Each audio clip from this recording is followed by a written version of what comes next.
if we don't reduce spending or increase revenue somehow, not through taxes, but through a better economy, then we take the risk of defaulting.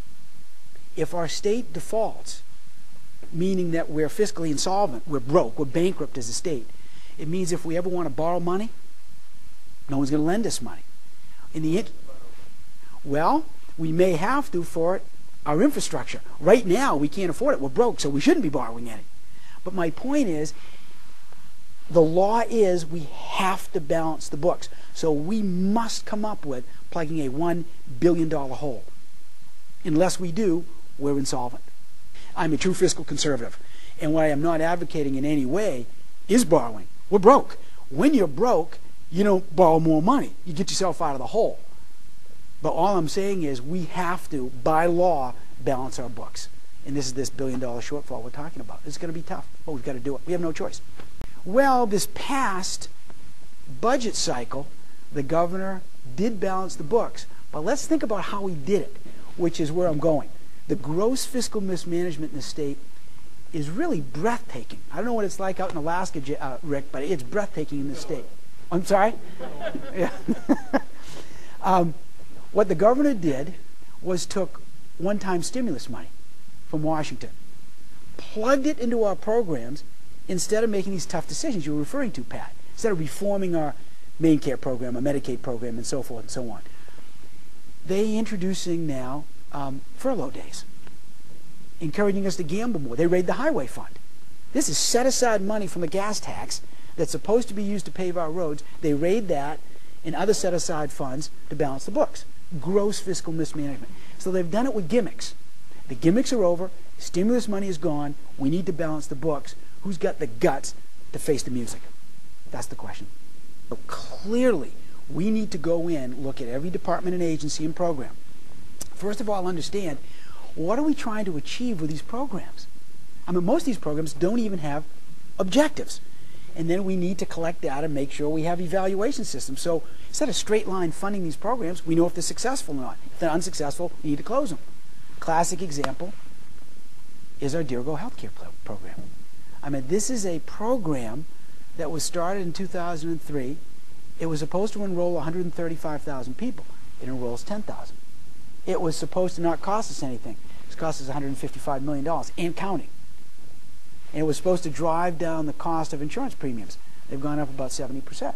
Should have been shut down a long time ago. Classic example there. Yeah. You know, it's interesting. I've been in the private sector my entire life. You work like that, you don't make it. Yeah. And things will not change in our state government unless we have someone from the private sector. Because we know that what we have doesn't work. We know that. There's so much waste and inefficiency, in fact, because folks aren't accountable. In the private sector, you have to be accountable. You go out of business. And I hear that all the time. They come in and they go, well, oh, I get this. I can't take that. I'm going to lose all of this. I mean, isn't there a point where they can lose some benefits but not everything? You know, it's either black or white. If you hire them, they lose everything.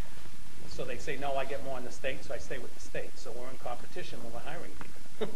When I was a kid growing up, the best jobs in the state were in the private sector. Now, they're in the public sector. So the folks that are creating the new income and new wealth are really making less money than the folks that are spending it. It should be the other way around. Because the private sector, you know, government only works when you have a healthy private sector. That's what we need. And the difference is about $10,000 a year. The average family in Maine in the private sector is making about $10,000 less per year than the average state worker. That's wrong. It should be the other way around. Any way you look at it, balancing a budget by introducing furlough days is a gimmick. And it just shows that there's been such gross fiscal mismanagement. There really has not been a fiscal conservative at the helm in the state for a very long period of time, or we wouldn't be in the mess we're in. In my eyes, you fundamentally look in the mirror, and we have to do this as a state and as governor. I'll lead this effort. Look in the mirror and ask ourselves a very simple question. What services should our state government provide? And what can we afford? And then structure the tax policy around that, Ed.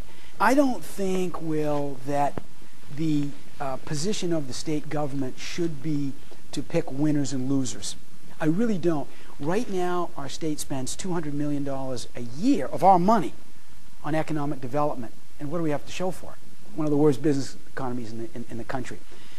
So it's very important during this campaign, this political season, if you will, not to get seduced into the next big idea we could spend a lot of money on, whether it be windmills or wood pellets or what have you. They may be part of the mix, but my plan is very different.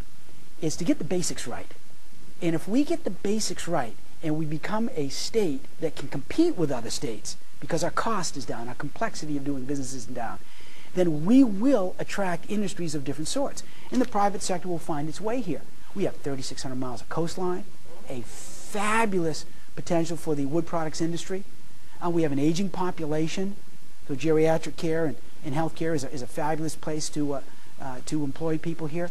But we're just not competitive. So we have to get that down and then let the private sector determine that.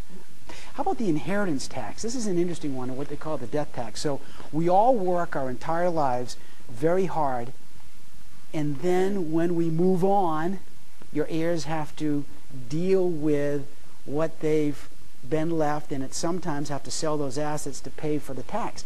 If you look at our budget here in Maine, the inheritance or the death tax collects a very small amount of money, but it's a real disincentive for folks to stay here as permanent residents.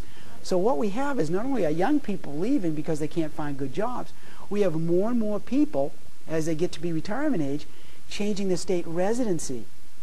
And so they stay here one day less than 6 months. I don't blame them. But if they stayed here 7, 8, 9 months and went out to dinner and went to the movies and consumed, it would help our economy even better.